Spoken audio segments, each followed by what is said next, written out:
Good evening, folks. Welcome to a weekend recap edition of Curveball Convos with your boys at Carolina Curveball. Full house tonight. Looking forward to this one very, very much. Have a massive weekend to recap. Lots of stuff happened. Cannot wait to get into it. But first, let me introduce my cast and crew, the boys at Carolina Curveball. Myself, Kason Romali, Reed Tobin, Colby Gallimore, and Braxton Bodorf. Looking forward to it. Looking forward to a great show. First, Reed, how's it going, sir? Doing well. Was a really good weekend of baseball. A lot of surprises too. And then obviously there was some chalk too this weekend.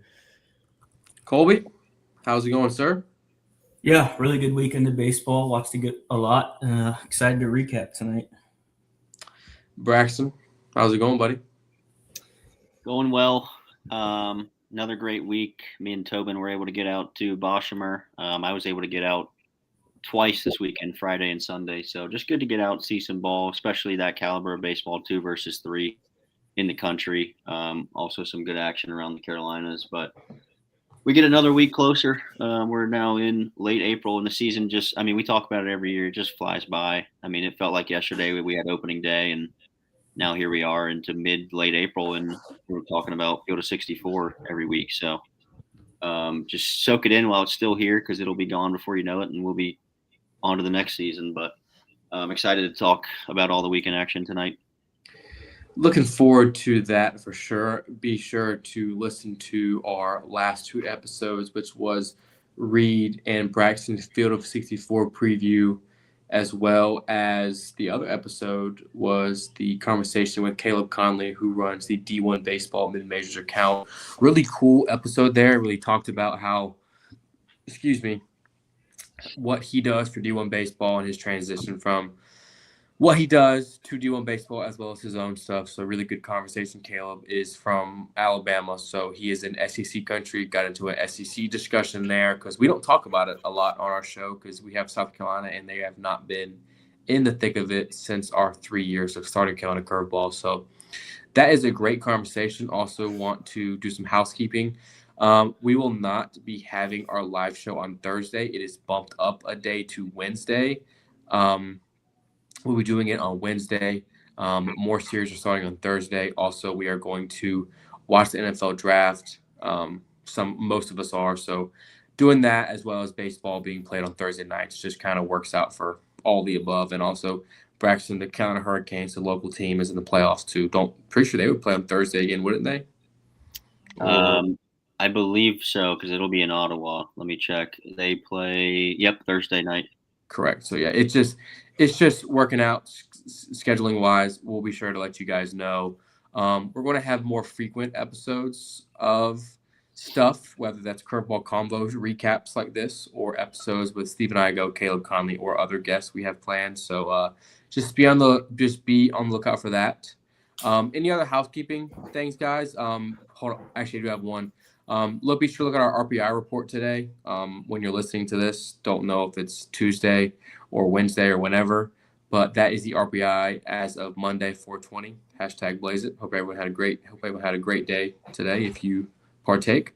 Also, tomorrow on April 21st, we will be having our stat leaders. Braxton's working on that. Our stat leaders of the Carolinas through, what is it, Braxton? 2.5 months, 3 months? What is it of the season?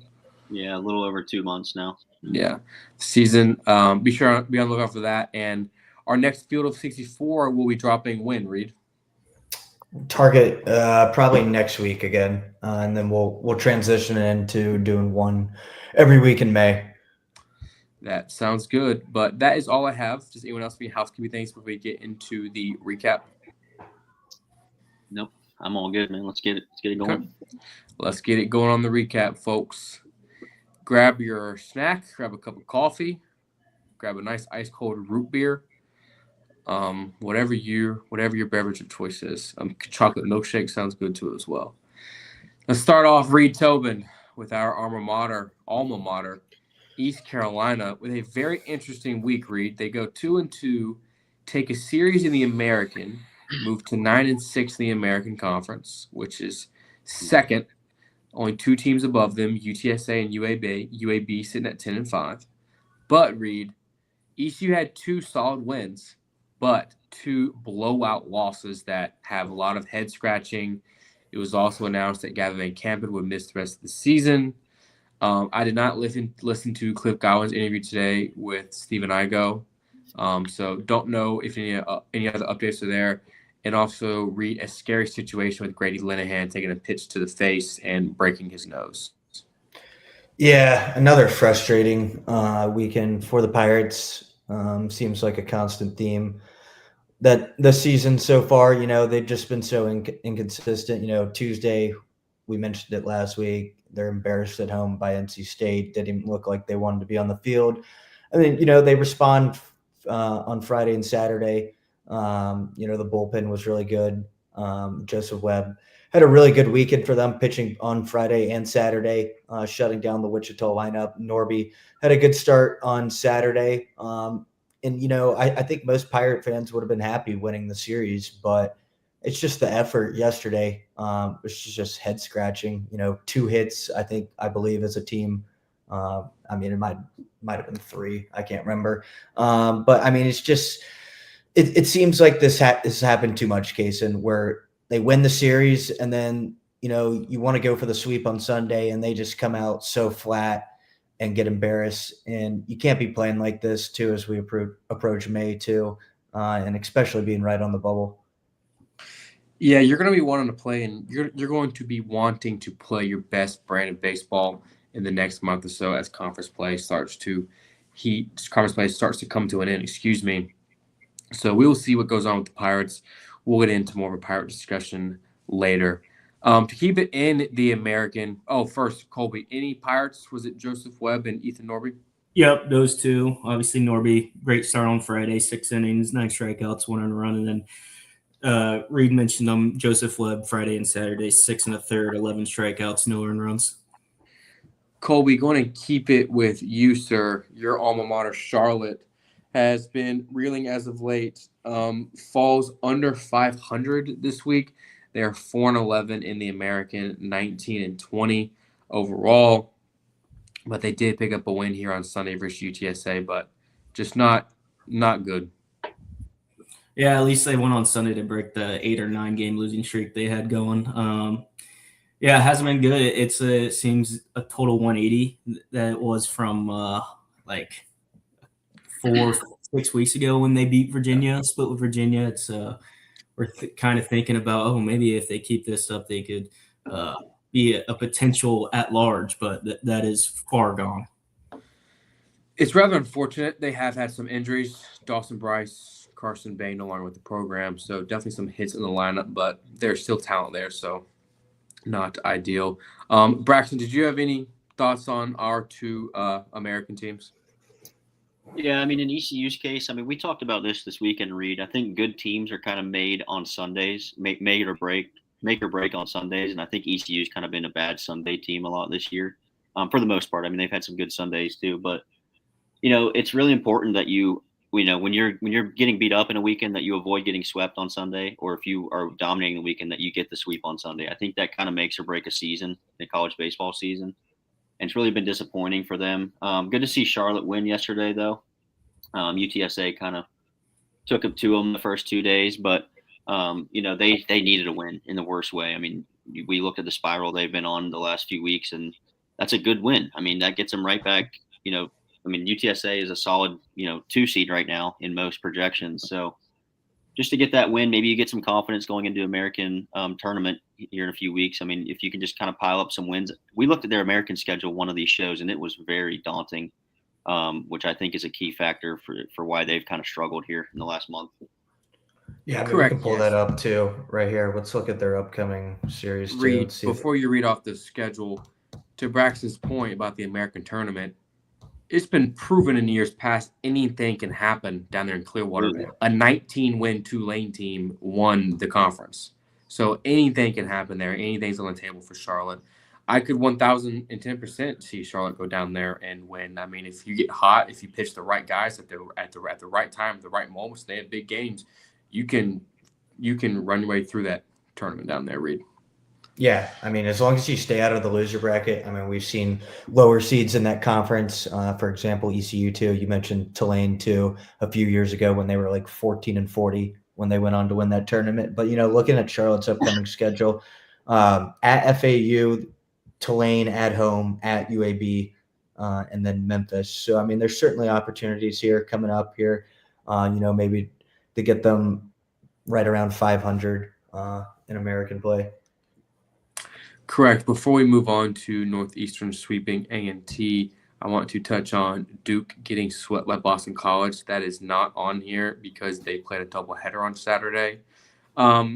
Duke reeling as of late, 8-13 in the conference, 22-20, 2-8 in their last 10, lost 4 in a row. Duke kind of losing their way. First year head coach injuries happens. But on the flip side, Reed, outside of the Carolinas, Reed touched on it quickly, but how about Boston College having a hell of a season this year? 14-7, third in the ACC, and 31-12. They're 9-1 in their last 10 on a 7-game winning streak. Quite phenomenal, and they have 9 road wins, which is also quite impressive.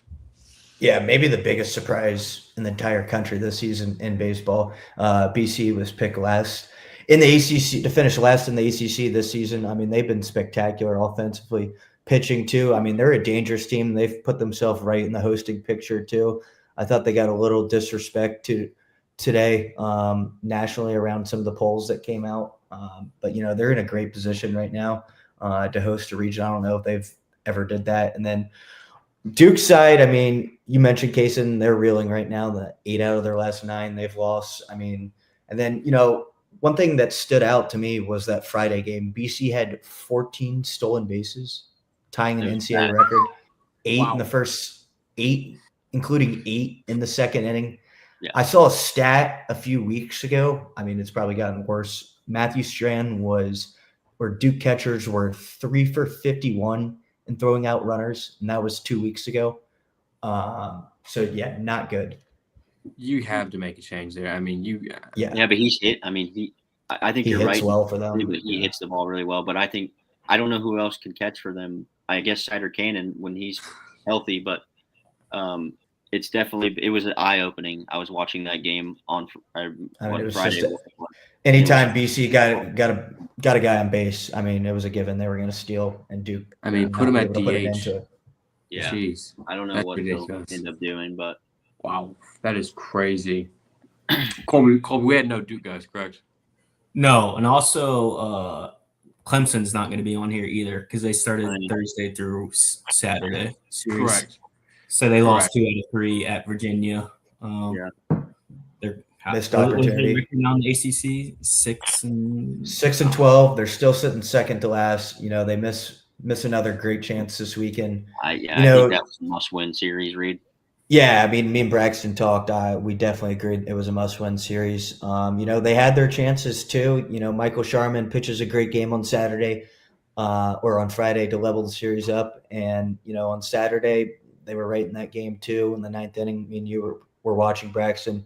Harrison Didwick made 2 great diving catches out there in left field to end that game. But, sitting at 6-12, series still at Louisville. They play BC and Florida State at home at Virginia Tech.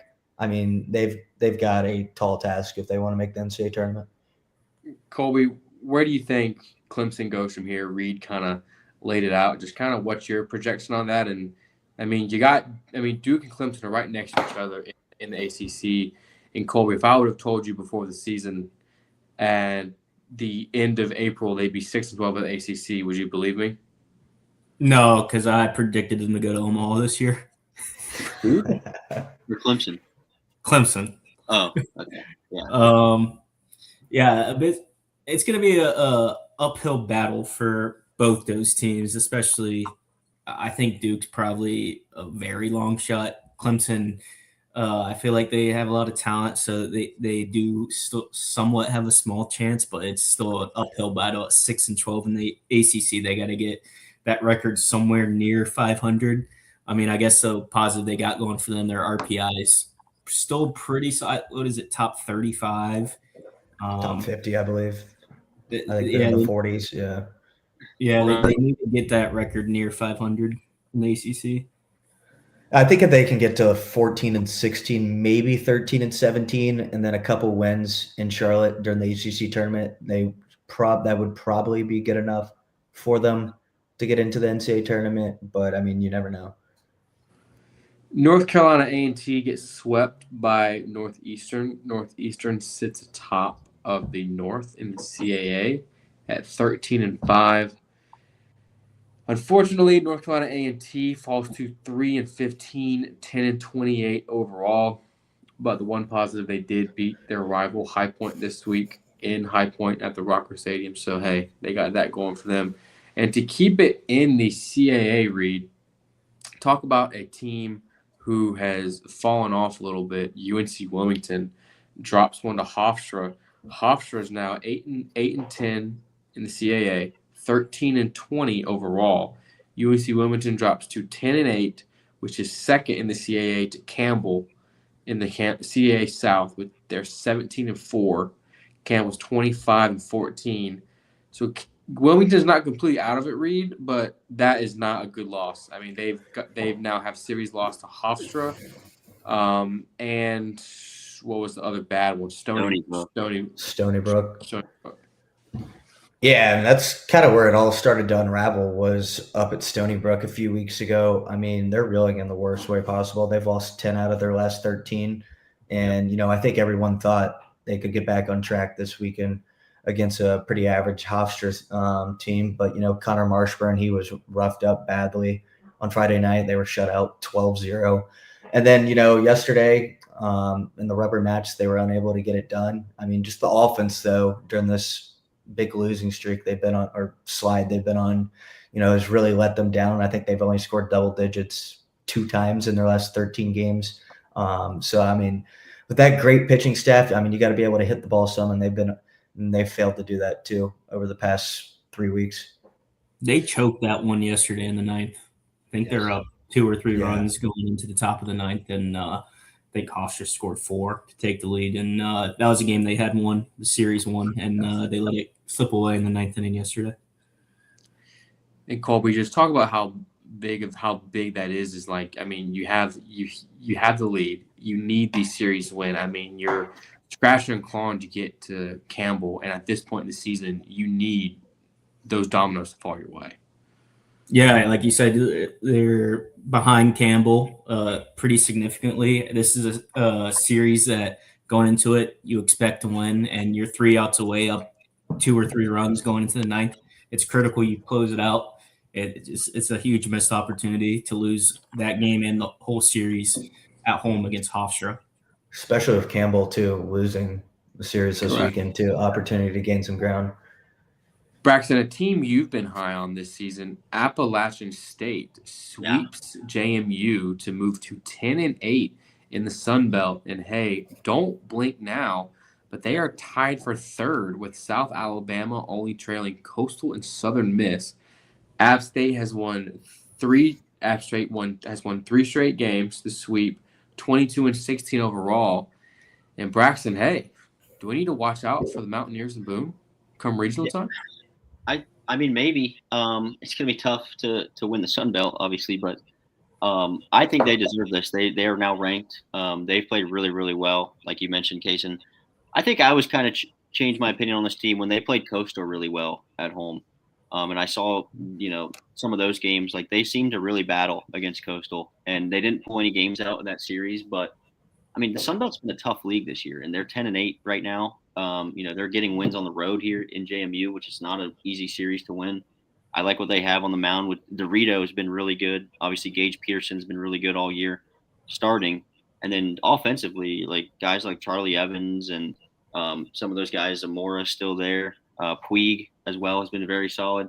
I mean, they've just played really good brand of baseball this year, and it's showing now in their record. And like you said, they're tied for 3rd never know what could happen. But I'm really pleased with how App's played, and they deserve to be in our rankings for the first time this year. In the Sun Belt standings, if you look, you got App State at 10-8, South Alabama above them at 10-8, Southern Miss above them at 11-7, Coastal atop at 15-3. But if you look below South Alabama, App State, and Troy, those three at 10-8, you then have four teams at 9-9, and then below that you have two teams at 10-8, at 8-10, excuse me. So if you win a series, Reed, you can catapult forward. But if you drop a series, you can get sunk like an anchor in this conference. Yeah, I mean, like y'all said, I mean, Sunbelt right now, it's an absolute logjam too. But App State, like Braxton said, I mean, they've really started to play better baseball here over these past 4 weeks. Yeah, I mean, really noticeably, like you said. I mean, like Braxton said, they should have won a game probably too in that Coastal series. And then, they already played Southern Miss. They won a game down there too. But no, that's 3 straight Sun Belt Conference series wins for them. I mean, they're trending really up too. And you've already played the 2 big hitters too in that league. So, yeah. Speaking of a team that was trending up this week, Elon goes to Bowie's Creek, not too far down the road. And takes the series from Campbell in a bit of a shocker. I know I had Campbell sweeping the series in our big pick'em, but Colby, big win here from Elon going down to Campbell, and Campbell now drops to 17-4. And Colby, as you spoke on before, Wilmington with the opportunity to make up some ground, and they don't. I mean, just kind of unfortunate there. Yeah, a bit of a perplexing series loss for Campbell. I definitely wasn't expecting this, but good for Elon. They've definitely shown it in flashes this year. Obviously, they won at State earlier in the year in a midweek, and now they went down to Bowie's Creek and took 2 out of 3. So really good for Elon. Maybe they're on the upswing the rest of the CAA play. But for Campbell, I think this one you just got to flush. I think they're fine. They're sitting in great positions, like you said, at 17-4, top of the CAA. So. Yeah, just flush this one and move on to the next week. Do we have anyone for Campbell and Elon? Only one we had for Campbell was Carlos Lugo. He went 8 for 16 and had 2 home runs this week. David Russo, I think I always botch his last name, but Rosso, he was spectacular again on Saturday too, as he's been all season. But I mean, yeah, yesterday in that game, Colby, I mean, Elon was trailing kind of in the middle innings there too, and really roughed up Jet Music to open that game up and secure a much-needed series win. High Point gets a series win over Charleston Southern. Charleston Southern falls to 7-8 in the Big South, 22-16. They're 4 and 6 of their last 10. Braxton High Point moves to 11-4, which is second in the Big South, only to Winthrop. Winthrop on a bit of a heater. We'll get to them shortly. But Braxton High Point continues to kind of have their way in the Big South. Yeah, they hit the ball well this weekend, especially Friday and Saturday. But a good bounce back for them after dropping the midweek game to A&T, going down to Charleston Southern, getting a series win. I thought they would, and they did. But this kind of creates some separation there at the top of the Big South. You got Winthrop and High Point, like you mentioned there. And then you have Radford and Longwood, the 2 Virginia teams. And now it's an uphill battle for teams like Charleston Southern and Upstate that are that drop series this weekend, because they've got to make sure they make it into that tournament, right? You've got Gardner-Webb, maybe even Presbyterian, who hasn't been awful in Big South play, that are kind of going to be fighting for those 5 and 6 spots to get in that tournament. So if you're Upstate or Charleston Southern, I think you're still confident that you're going to be playing in Asheville in the tournament. You just got to make sure you take care of business these last few, these last three or four series in Big South play, and make sure you get in the tournament, because that's step 1, right? So, but yeah, a good series win for High Point. They get some separation there, and now they're going to be chasing Winthrop, and I'm very excited for that series whenever it is. I'd like to find out when it is. Let's see. Cole, do we have May 8th through the 10th? Yeah, so it's later. Yeah, Frank Kelly on High Point. We had him this week. He went 7 for 18, 8 RBIs, a home run, and 2 doubles. Really solid week.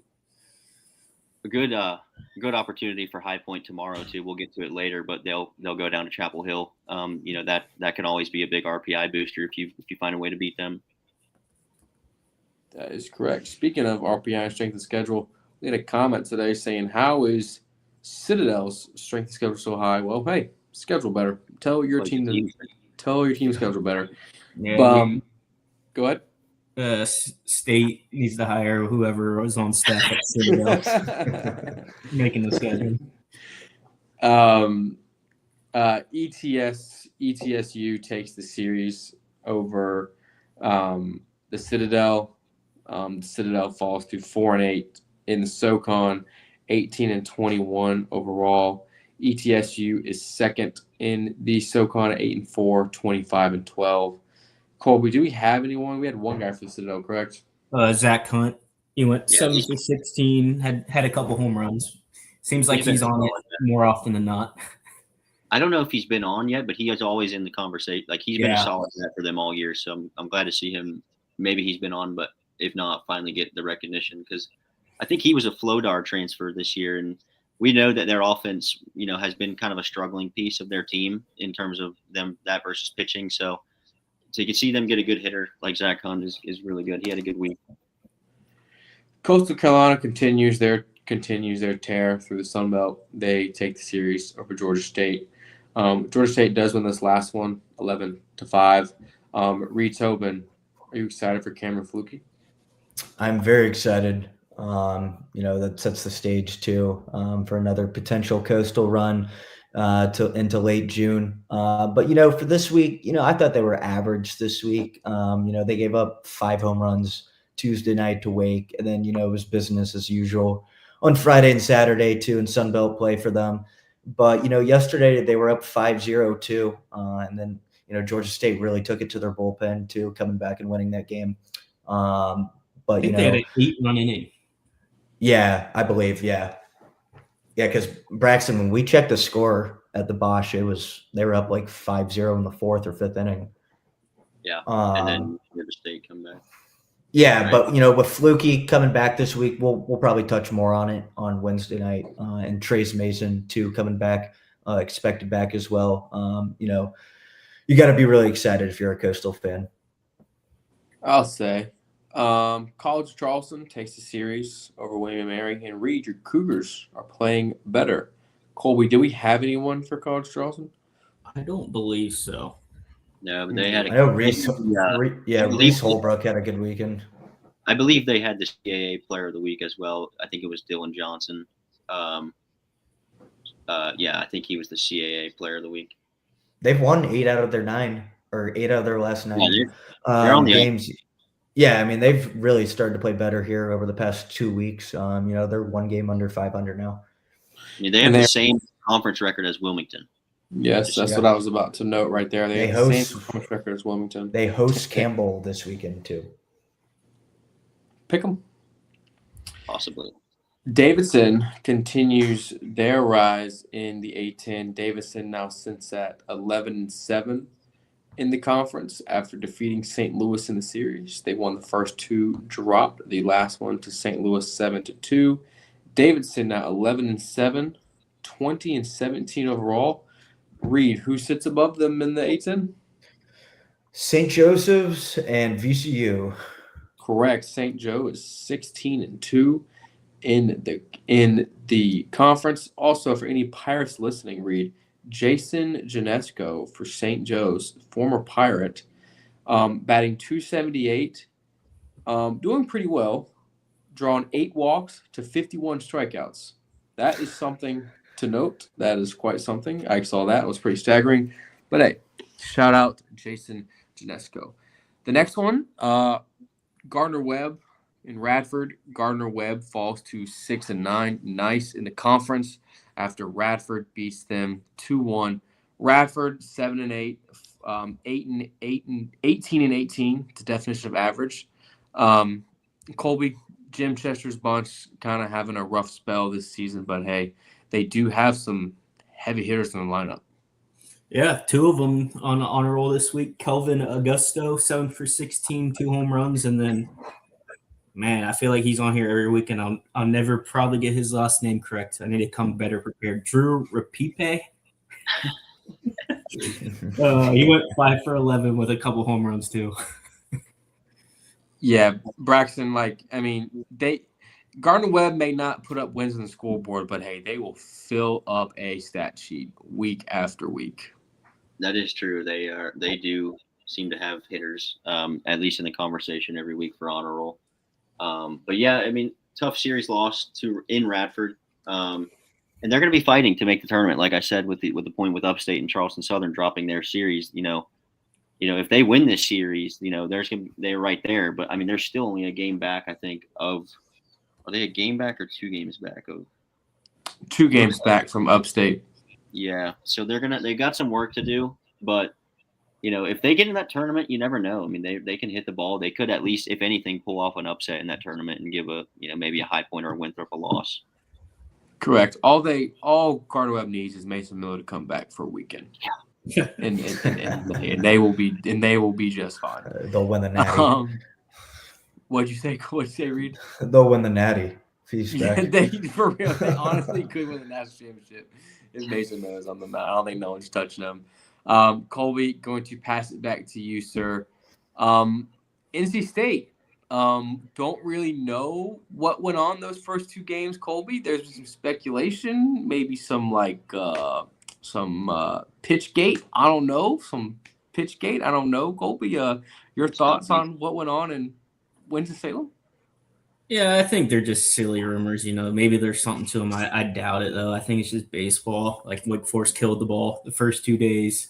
But I'm really impressed that State bounced back on Sunday to get the win, to salvage 1 game of the series, to stay 500 in the ACC. We've talked about RPI. State's sitting at 50 in RPI, which is not very good for perspective at large. So they need to do whatever they can to be at 500 or better to feel good about their chances to get into the NCAA tournament. And if they would have lost yesterday, got swept, they would have been 8-10 with some tough series coming up. So at least getting 1 on Sunday, really impressive performance to get back to 9-9, 500, and kind of move along as best as they can with the injuries they got. Obviously, Duden's out for the year, which is a tough blow. And now and Marone missed this past week, and it sounds like he'll be out for at least a few weeks. So it's going to be a battle for the Pack. And Reed on the Wake Forest side, just monster week at the plate for them. Yeah, I mean, offensively, probably their best weekend of the season. I mean, Cade Lewis was spectacular this weekend, winning ACC Player of the Week too, our Player of the Week. Colby, if you want to read his stat line, I don't know if you have it pulled up. Yeah, I got it. He was 10 for 14 with 3 home runs and 10 RBI. Yeah, I mean, just ridiculous numbers he had at the plate. I mean, as a team, though, I think Wake Forest hit like 17 or 18 home runs for the week, too, which is just ridiculous. Blake Schaff, he hit his first 2 homers of the season on Friday night, too. But like Colby says, credit to State, too, for getting that win and extras yesterday.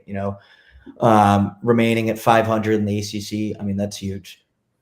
Wake Forest is 11-10. I mean, Wake Forest is right above them. I mean, they're right next to each other in the ACC standings. So anything is possible down the line. Longwood defeats Presbyterian. Only 1 game above UNC Asheville at 5-10 in the conference, 9-32 overall. Oof, that hurts to say. But hey, it is okay. But hey, our new darling of the Carolinas, Queens, gets a big series win. Colby, you texted us in walk-off fashion again? Yeah, both their wins this weekend. Yep. And walk-offs in the 9th inning. Shout out to our Queens boys. Yeah. I would say shout out to our will. Queens. Reed said shout that out to our Queens. Reed gave them no chance to win this series. I just want to preface. He did. Not yeah. Chalk it up, yeah. Tobin. I'll take ownership for that. I was very wrong, but credit to Queens too for a great. I mean, that's their best series win probably in program history too. Like it's a pretty decent FGC or Florida Gulf Coast team. Program history, Tobin. I mean, it's probably true to be fair, but yeah. Florida Gulf Coast was we're talking about a team that had 9 wins last year. Like Yeah, true. I mean, Florida. I think Florida Gulf Coast was like 23-13 going into this weekend. Yes, Florida Gulf Coast is 23-15. They're 8-9 in the Graphite division. Queens is actually 1 game back from them in the Graphite division. They're 6 games back from the lead in the Graphite division. They unfortunately in the Gold division, North Alabama's first at 11-7, but North Florida is in the lead in the Graphite. So if they were in the Gold, they would be 3 games back from first and just 1 step closer to Omaha. So we'll see. Queens, they're building something special there. Colby, Dude, they might be playing better baseball than their Charlotte counterpart right now. That's true. Hey, that's true. Anything is possible as we get close to the end of the season. Reed and Braxton, I will let you guys have the floor for Georgia Tech and North Carolina, 2 versus 3. Yeah. Braxton, I'll let you start. I'll start, yeah. What a series win for Carolina. I mean, this was the biggest test of the season, obviously, probably the biggest series nationally of the season anywhere. So there was a lot of eyes on this series. And I just thought overall, looking at Friday and Saturday, I thought Carolina's just game plan was off the charts, like really well done. The blueprint to win, I mean, jumping on them early, both games in the first, you get your starter out there with a shutdown first inning, kind of set the tone. And then your offense just jumps out to an early lead, 3-4 runs both games in the first, and you just take advantage. So it just seemed like they were able to keep the Georgia Tech hitters at bay really all weekend until, I mean, I'd argue all weekend in general. I mean, this is a team that averaged 11 runs coming into the game or into the series. And I think, did they even score 11 runs in the series? I think 11 runs total. 11 runs total in the series. So, I mean, that's a success in itself. All the talk before the weekend was how good Georgia Tech's offense was, which it is very good. I mean, I'm not going to sit here and act like they're not a great offense. But Carolina's pitching is just as good too, right? And I'm also really impressed with the way the offense played. I mean, they just seemed locked in at the plate. I mean, Schaffner was the toughest at bat of anyone all weekend. Carter French as well at the bottom of that lineup. On Sunday, he had a great day, but he had good at bats on Friday and Saturday as well. So, yeah, I'm just really impressed with how they managed this series. Credit to Coach Forbes and the coaching staff. They had them ready to play from the jump, and they got a huge, huge marquee series win to jump them up to number 2 in the country now. And, yeah, I mean, what a start to the season for the Heels. And now they're sitting at 33-7-1 and in a great spot to, do what they do, host a regional, host a super, and get back to Omaha, hopefully. Yeah, I mean, all good points there, Braxton. I thought that was the best Carolina had played on Friday and Saturday. I think that was the best they had played all season. Like you said, jumping on Georgia Tech early was just huge. DeCaro was probably his best start in the past 3 or 4 weeks too. Going 5 innings, only allowing 1 run to that Georgia Tech lineup, and then Clobber coming out of the bullpen as he's did all season, shutting down that lineup too. And then, Ryan Lynch, he wasn't bad too on Saturday. And then, McDuffie came in and did his normal stuff. But yeah, I mean, Owen Hull, he was spectacular. I mean, he's been on an absolute heater. He had the grand slam there on Saturday. I think he had 8 RBIs too, for the week too.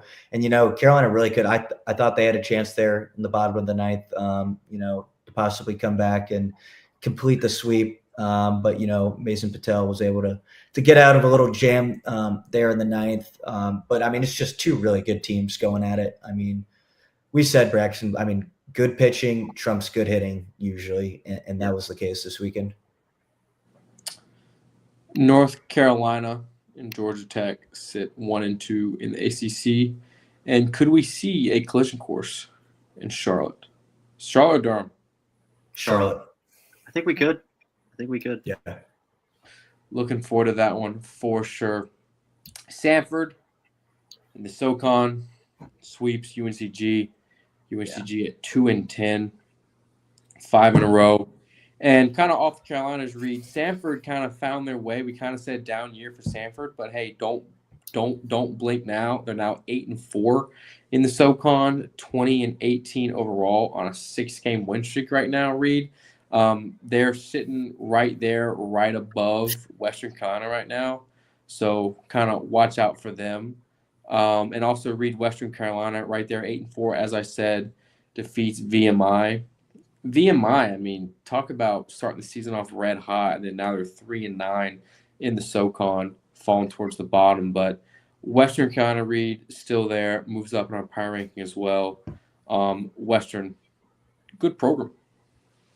Yeah, another good week for Western. On Friday they were getting pretty dominated in that game. They nearly come back and win that game, and then they crush VMI on Saturday, and then they win yesterday in extras to take the series. They just continue to impress me. They're still right there in the SoCon. We've mentioned it here over the past few weeks. If they get into the NCAA tournament by winning the SoCon, they're going to be a dangerous 4 seed. Trent Turner and Cole Jones. Both had really big weeks offensively at the plate. They continue to play well too. Have they played? When do they play Wofford? Does anyone know?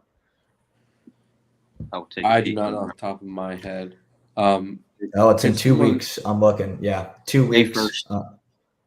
That's a huge series. Wofford still is a series behind Western, so bit of an advantage there for Western if they can win that series.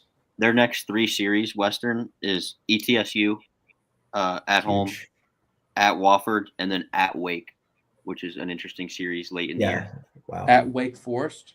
At Wake, May 9th. I bet you they take a game there. Colby, we have a few Catamounts, don't we?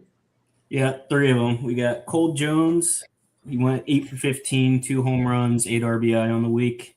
We got Mason Holton. He went 6 for 18 with 3 home runs, 10 RBI on the week. And then Trent Turner, 8 for 16, 3 homers, 5 RBI on the week. Huge. To move it to the SEC, the other Southern Conference we have, South Carolina gets swept by Mississippi State. Mississippi State, one of the better teams in the country. If you listened to our show last week, Caleb Conley said they would win the national championship, essentially. So Mississippi State, good program. Colby first, any thoughts on South Carolina? No. I thought they could have easily won a couple of these games. They were close. I think they either held the lead or Friday. Yeah, they could have won Friday. They could have won yesterday too. Yeah, it's kind of been the story of the season too. Like, especially let's say post Maneri, like they've had a couple of series where they could have won, and like you could be looking at the other side of this. Like Monty Lee is just a couple of wins away from like having a relatively good record in the SEC and against good teams like Arkansas, Mississippi State, Texas. Yeah, so like you can take some positives out of that. Right. I mean, you're sitting a couple of games under 500 still overall, I think. 19 and 22. Yeah. So the sweep obviously puts them under 500, but I don't know. You just got to keep playing hard, just continue to build off of what you're doing. I don't know what you do from here if you're the Gamecocks, but you got to play with some pride here at the end of the season and just move on to the next season. Their fans care more about the coaching search. Possibly, yeah. I would probably agree. We shall see as that heats up. Wofford sweeps Asheville. Not a big series win, but nice series win for Wofford and Colby. I'll let you go ahead and name the entire Wofford lineup. Yeah, we have 4 players who got on a roll this week. We'll start with Brady Gold. He went 10 for 16 with 4 doubles, a home run, and 5 RBI on the week. We got Lucas Manning, 5 for 10, 3 homers, 6 RBI on the week. Mark Query, 7 for 12, 2 homers, 7 RBI on the week. And last but not least, Ben Timlin, 4 for 10 with 3 homers and 8 RBI on the week. Reed, talk about the Terriers as I add up their run totals for the week. Yeah, I mean, arguably the hottest team in the Carolinas right now. That's 8 wins in a row. They've won 15 out of their last 17. And as Colby said, I mean, yeah, the whole team offensively hit this weekend. Pitching staff was solid too. I mean, they're playing some high-level ball right now. They've got a big test this weekend. Who was it again? Mercer. Yeah, at Mercer this weekend. Mercer's kind of slipped. Big series. Mercer's kind of weeks. But I mean, Mercer has a ton of talent. I mean, that should be a Really fascinating series this weekend. You all right there, Tobin? Yeah, that was weird. There was some echo or Yeah, something. that was You're good. strange. Let me read you. Let me read you. For some reason, my Siri came on my laptop. You're good, buddy. Let me read y'all Wofford's last 4 SoCon series to end the season. So they're at Mercer, then they're at home against Western, at home against ETSU, and then at Samford. So I think they're going to get tested. I think that's good for them, right? If you want to go into the SoCon tournament, you're going to get tested right here in the next 4 weeks and kind of prepare yourself for Greenville. Absolutely. All the big hitters too. The next 4 weeks too. So that's the top 4 teams right there outside of yourself. So what you're saying is we're going to watch some SoCon ball to end the year. Absolutely. So, trivia question. They played 4 games this week. Each of you guess how many runs they scored. The closest gets a cookie. Reed, you go first.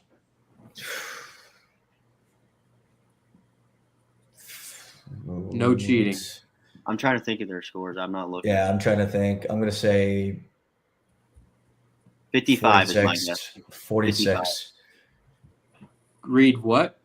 46. Colby? 53. Braxton? 55.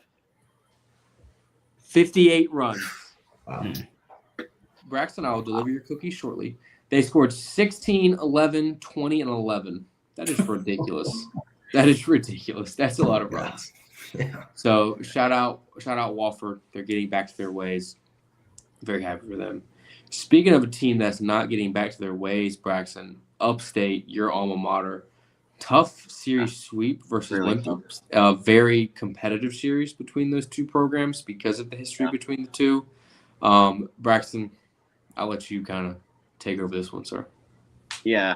From the Upstate side, I mean, it's tough. You lose, 2 one-run ball games and a 2-run ball game against McGuire, the former coach of the Spartans. So definitely kind of a sour taste there, but you've got to be able to flush it quickly. Like I said, you're sitting at 6 in the Big South now, and you got to make sure you get in that tournament.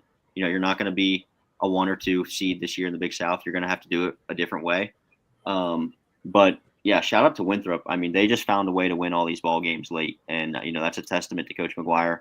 Jalen Hernandez homered in all 3. I think they were all solo shots. So it was kind of a weird pitching duel type series in the Big South, which we're not used to seeing. But to find ways to win those ball games is absolutely huge. I think back to last year when these two teams met at Upstate, and Upstate just boat raced them all 3 games and got the sweep. This is a very different type of sweep where you're in 3 really high leverage ball games, and the same team comes out on top 3 times. You don't see it very often, but that's huge if you're Winthrop. So I think they can just take this with a lot of confidence going into the rest of their season as they maneuver through the Big South. And I'm really excited to see them play High Point now. Don't count this Upstate team out either, because they, we know they can get hot. I think it's just kind of been too inconsistent this season for them. And I think they'll say the same too. It's been too much of this. But you've got to be confident that you can still win. I mean, you're the reigning champs, right? You've got enough talent. You've shown that you can beat most of these teams. Obviously, you didn't get the win against Winthrop, but we know they can beat Winthrop. I mean, these were close ball games.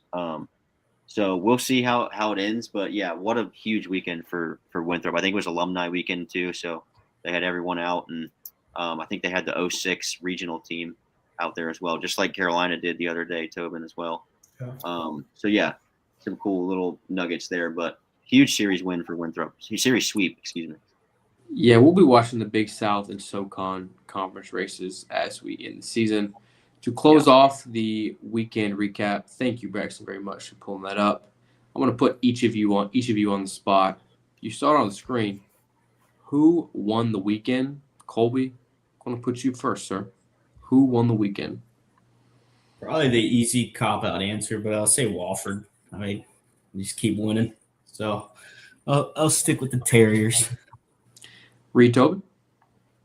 I'm going to go Queens. Getting the big series win over Florida Gulf Coast, 2 walk-offs against a really good program in Florida Gulf Coast. Braxton? I think Carolina had the biggest series win just in terms of the magnitude of it, but I'm going to also say it's between App or Winthrop. I'll go App just because they haven't been in our rankings yet this year, and they get a sweep on the road, impressively at JMU, a tough Sun Belt opponent, to hop into our rankings. So I'll say App wins the weekend. I like that. I'm gonna go really off the board here. I'm gonna go Elon. Elon with a nice win over CAA, first place in CAA South. Campbell at 17-4. Elon, as I am a Midbin Burlington resident, they made me very, very proud. Shout out Elon. Good series win for them. I say they won the weekend. That will do it for our weekend recap. We will now give you a quick preview of the midweek slate. We have some pretty loaded matchups here. Really looking forward to this one. Queens at Wofford. Could be some fireworks there. Reed, if Queens wins this game, is this the best one in program history? I wouldn't say that. No, South Carolina. South Carolina definitely is. Okay. So go ahead. Colby, what'd you say? I mean, I think if they win tomorrow, I'd say that's pretty close to South Carolina. Yeah, but in terms of just the like history. magnitude, that's true. Yeah, you're right. Because when we look in the Queens records book in 10 years over that win, it's not going to say an asterisk. Palminieri, what was the head coach? It's just going to say win over South Carolina. No, no disrespect to Wofford, but I don't think they're going to be matching South Carolina's national title. National titles in the next 10 years, right? No, true. So we got Queens at Wofford, ESPN Plus. Radford at Davidson, ESPN Plus. Coastal Carolina at UNC Wilmington. On, you guessed it, Flow Sports. RIP. High Point at High. Go ahead. Battle of the Beaches. Battle of the Beaches, and can't even watch. High Point at North Carolina. Really, really intriguing game here. I like this one. Gonna have my eyes on this one for sure. Duke at Liberty. I think it's where Duke and Liberty play every other weekend on ACC Network. UNCG at Wake Forest. Watch out for the Spartans here. Over the last few years, UNCG's taken one of them a year since we've done Curveball. Watch out for them. Campbell at Charlotte. East Carolina at Old Dominion. Hopefully Reed Tobin does not leave his rain jacket there this time. Charleston Southern at College of Charleston. The Battle of Charleston. Elon at Winthrop. UNC Asheville at A&T. That's a very interesting one in the 336. Western Carolina at Gardner-Webb. ESPN Plus. Presbyterian at South Carolina. And Upstate at Clemson. Colby, of those games, which one do you know? NC State? Yeah, they don't have a midweek this week. Yeah, it's probably a good thing with the pitching injuries, and we had to throw a lot of people against Wake Forest, so probably a good thing to have some days off. Yeah. Colby, what series are you looking forward to, sir? The two matchups, excuse me. The two games, I'm going to say Elon at Winthrop. Elon coming off a big series win at Campbell, obviously, and then Winthrop sweeping Upstate. I think this is interesting. I'm going to call my shot. I think Elon pulls off another upset and beats Winthrop tomorrow. And then another one, Coastal at UNCW. I guess Flow Sports can't watch. I also think this will be another upset. I think Wilmington kind of gets off the schneid here and beats Coastal. Wow. You heard it, folks. You heard it here, folks. Reed Tobin, what you got your eyes on?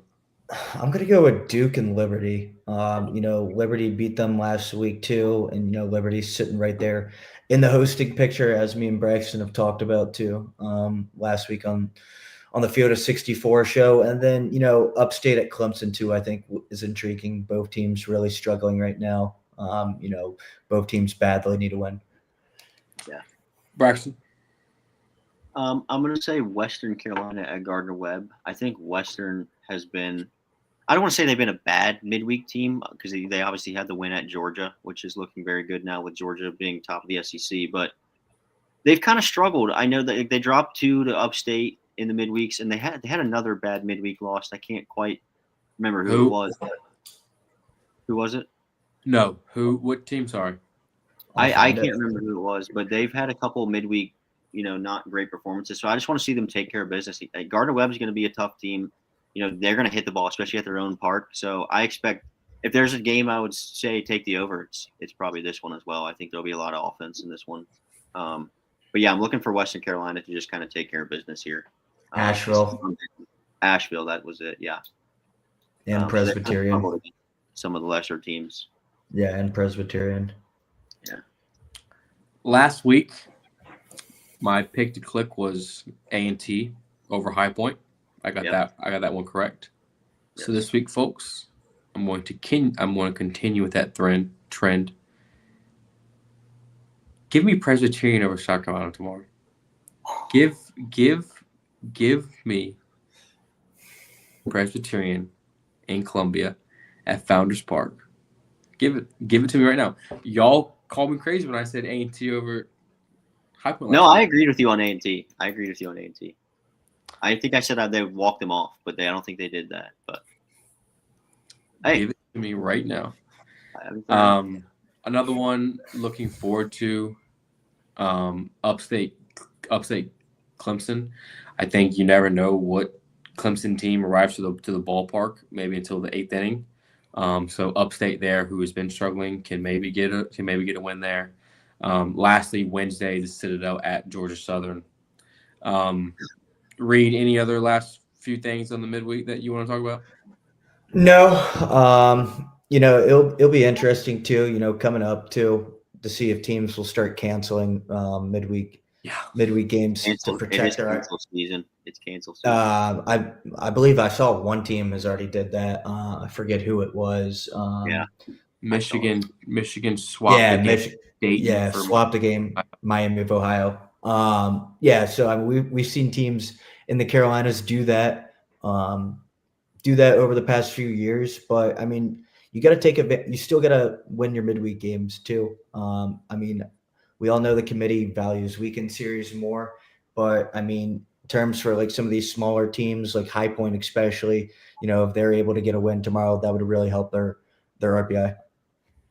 1,000%. We are looking forward to this one. Be sure to check our Instagram stories at Carolina Curve BB to submit your picks for these.